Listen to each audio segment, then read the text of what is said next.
Hello, and welcome back to this week's episode of Culture Cave. Today we are discussing digital culture and distance knowing. Just like the usual, we're going to take a look at some different elements in internet and pop culture and apply them to an interesting concept or theory. On this episode, we're going to start off by looking at distantation. The playwright and critic Bertolt Brecht coined the term distantation. Its purpose is to make the viewer think about how narrative structures influence ideology. Essentially, distantation is a meta-acknowledgement of the viewer's presence, which changes how media influences said viewer. This can also result in the conscious critique and empathy with the message that the director, actors, and crew are trying to serve to their audience. Now, before we get too ahead of ourselves, I also want to explain the concept of the fourth wall and what it means to break the fourth wall in relation to distantation.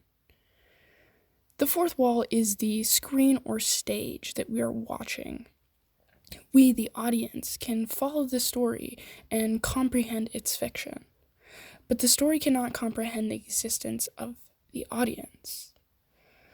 Now, breaking the fourth wall is this deconstruction of that notion, and as a result, the story now has the ability to be aware of its audience. Now, to further help us understand this concept, I want to apply it to an example of film. In film, distantation could be an actor stepping out of character to directly speak to the audience about what is currently happening in the story, to give context, motivation, to the character that they're playing. The techniques that the director would use to portray this breaking of the fourth wall, as we discussed, could be inserting jump cuts, making microphones visible, lighting changes, or changing camera position.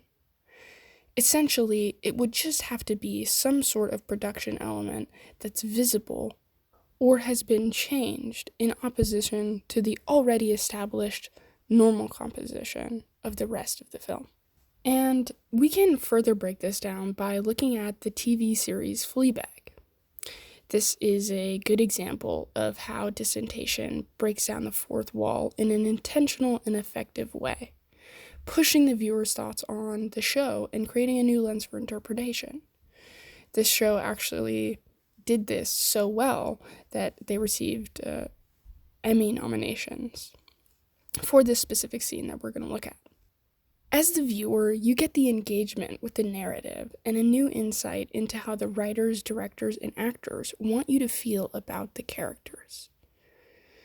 In Season 2, Episode 3, The Priest Notices, this scene utilizes the formal techniques of distantation. Let's watch and then come back. I'd really like to be your friend, though. I'd like to be your friend, too. We'll last a week. What was that? What? Where did you just go? What? You just went somewhere. There. After watching this clip, we can see Fleabag breaking the fourth wall through distantation. The camera angle jumps, her expression changes, and she speaks directly to the camera about the narrative of the characters.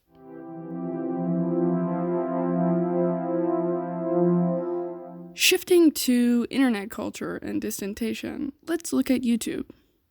YouTube is an interesting example because there are billions of different videos on the platform. You could learn how to build a sink or watch a playthrough of the newest game. What unifies all this content, however, is the viewer and the creator. Compared to film, there are still the same roles: the writers, directors, actors, and crew. But they are usually played by one person, the creator. On YouTube, most of the communication between the viewer and creator takes place in the comment section. A direct link from the person interpreting the message to the person creating the message. Another interesting factor that is specific to YouTube's culture is the idea of person versus persona, and how fans of creators can or cannot differentiate between the two. Like I've said, in film, there are specific roles. The audience knows that the actors are playing a character. For example, the role Julia Roberts plays in Pretty Woman is not actually Julia Roberts the person. When looking at YouTube, this line is less distinct, because not all content on YouTube is scripted or follows the same formula for production. Now let's bring it back to our main concept. You could see distantation in a YouTube video, like a vlog, when the persona the creator has built slips. Vlogging accounts for a mass amount of content on YouTube. This style of video, the creators are depicting a persona of themselves to the audience and directly interacting with the viewer. Vlogs are typically composed of a week or days worth of short clips that are then edited into one cohesive video, sometimes including a voiceover for continuity, sometimes not. Lastly, an area that fascinated me most was how distantation can be applied to internet culture in the form of memes. As I have done previously on this episode, I'll provide a definition of meme. An internet meme is a meme, i.e., a cultural idea, that has been deliberately altered by human creativity. So this means that memes are artistic expressions with the potential for narrative. And this means that the possibility for distantation is present through breaking down the originally composed narrative of a meme. So, just for a little context, memes are fantastic representations of how internet culture is constantly evolving and doing so at a higher and higher rate. A popular meme used to stay relevant for a few months, then it went down to a few weeks, then days, and now a new meme could be considered old within a few hours.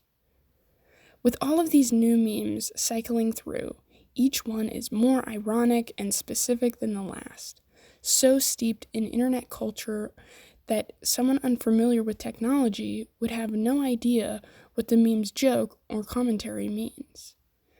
It evolves so quickly that it becomes abstract, allowing for a new interpretation to unfold. One last thing to note before I go is that Brecht's definition of distantation was created in the 1920s and really focuses on plays and film. But I think there's an interesting discourse surrounding new media and its intense, constant evolving.